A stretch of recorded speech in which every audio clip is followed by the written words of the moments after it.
Well, I don't know if you've heard about the story of the Phantom Killer, the so-called Man in the Black Hat of Texarkana, but it's one of the most well-known and at the same time mysterious urban legends in the United States. I say legend, but the truth is there's a lot documented about this case, and to this day no one has managed to solve the mystery. What I'm going to tell you here is based on the records made at the time and everything we know today. It's not fiction, it's not made up.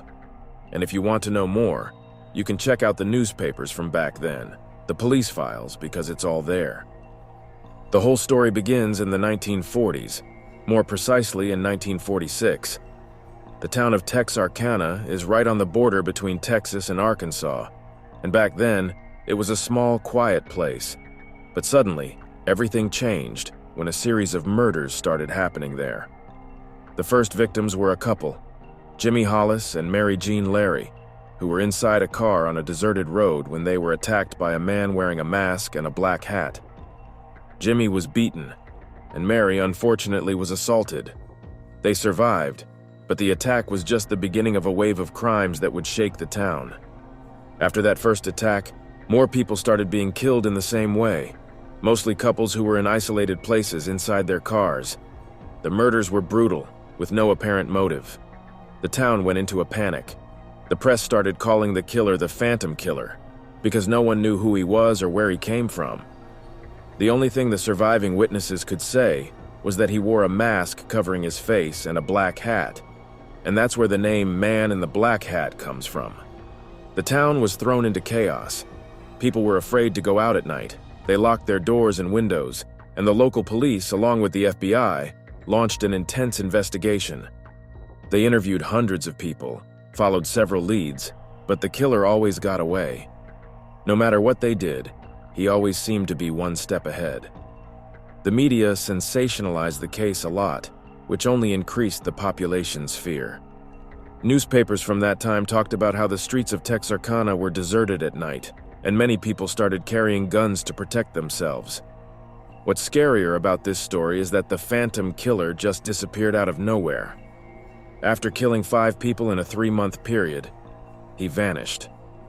The last murder happened in May of 1946, and after that, there were no more attacks. The police never caught the killer. They had a few suspects, but nothing concrete to prove who was responsible for these crimes. One of the main suspects was a man named Ewell Swinney, a local criminal who was arrested for stealing cars.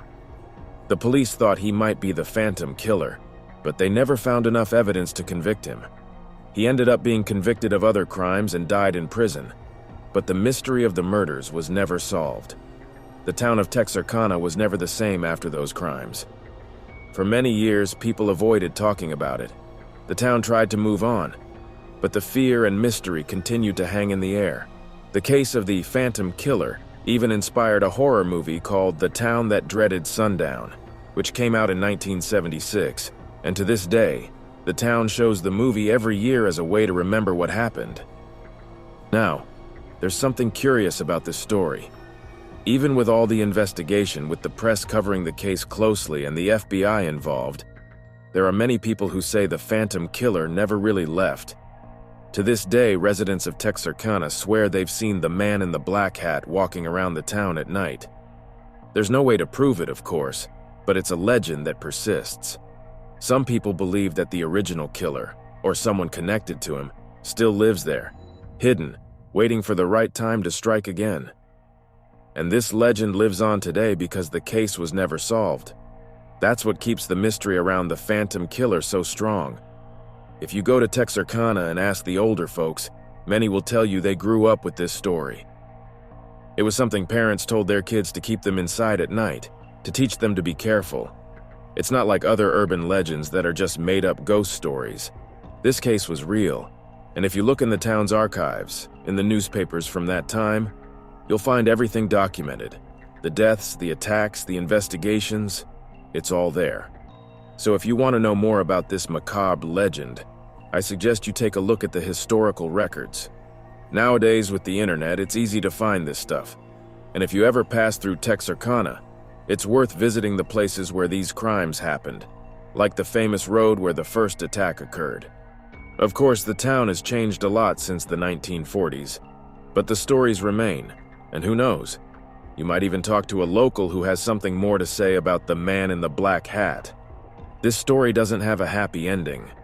No one was arrested. No one knows for sure who the Phantom Killer was, and that's why his legend lives on. Even though these crimes happened almost 80 years ago, the mystery still gets to people. Did the killer die? Or is he still out there, living in the shadows? It's hard to say.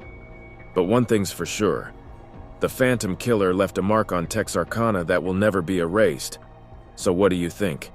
Will this mystery ever be solved?